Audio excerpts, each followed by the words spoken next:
Hello, everyone. My name is Brandon Wilkins, coming to you all from Washington, D.C. And today we are going to be talking a little bit about what it is to be in a marching band.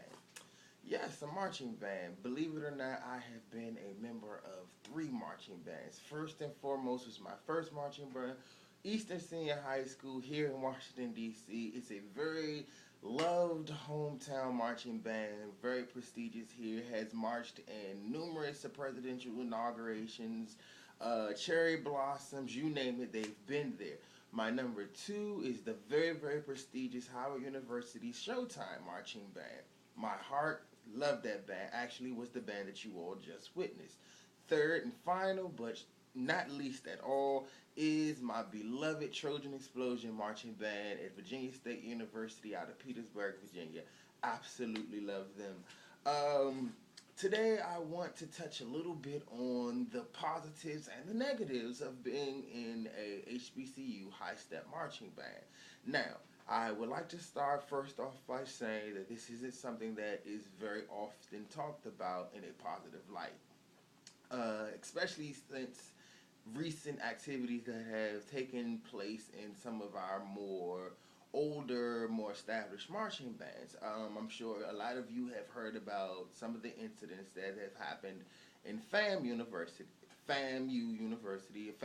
sorry, with the young man, the drum major, who was pretty much beaten to death due to a pledging incident. Now, I would like to say off bat that all of our marching bands in the marching band culture and nation, at least high step, have certain rituals and certain activities that they do to prove who they are. Now, I am not saying that anything dealing with hazing is a good thing, but I do believe in tradition and handing it down.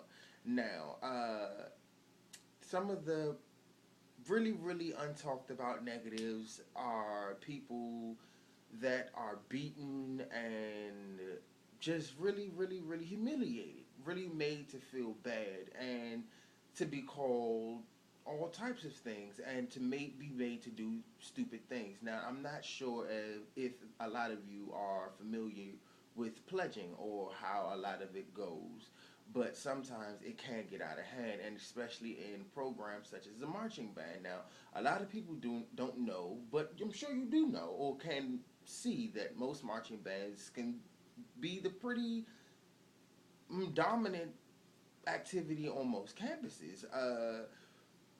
Out of 200 to 300 kids in one place, it can get kind of hectic. You can imagine. Um, I have pledged a couple of my sections and certain things in the band, but I can honestly say that all of it was done in a very tasteful way. So much that I have held on to my craft for many years that I love. Now, speaking on some of the positives, now, the lifelong friendships that come out of these programs are incredible. The networking, the traveling, the chances to see the world are phenomenal, and a lot of young people I think can benefit from these programs and program this specific program. Um, Here in Washington D.C., as I said before, out of Howard University have sent so many musicians on to be bigger and better things here in the world of music. We have artists in that band who have drummed for the artist formerly known as Prince, on down to creating their own bands here in Washington D.C., such as the Future Band. Now, it's always been such a honor for me to be amongst such bright minds and and artistic people.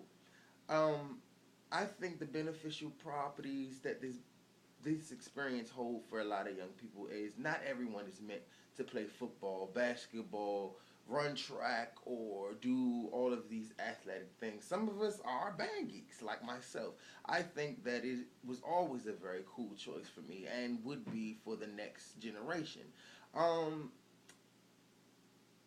sadly but surely, the art of being in these great programs are dying every day. And it's so sad because I believe that a lot of the young children and a lot of the young men and women who are coming up behind us and my own footsteps won't get the same experience, the same spark that was once given to us. And the experience, being in the marching band was the closest thing and is the closest thing that a normal person can become a rock star in its own right. You get to leave your own legacy behind for many generations to follow your example of becoming a young adult, because the life lessons that you learn in these programs have always given you that extra something, have always made you into that certain young man or woman that you can carry yourself, because you've done something that not everybody can accomplish, and it's always something that you can hold to the highest extent. And that's why I guess I seem so passionate about it. It's because it's a part of my life that I would never ever regret, and that I always hope that I can go back and reflect on, and I will be able to always go back and reflect on. That's me. Thank you.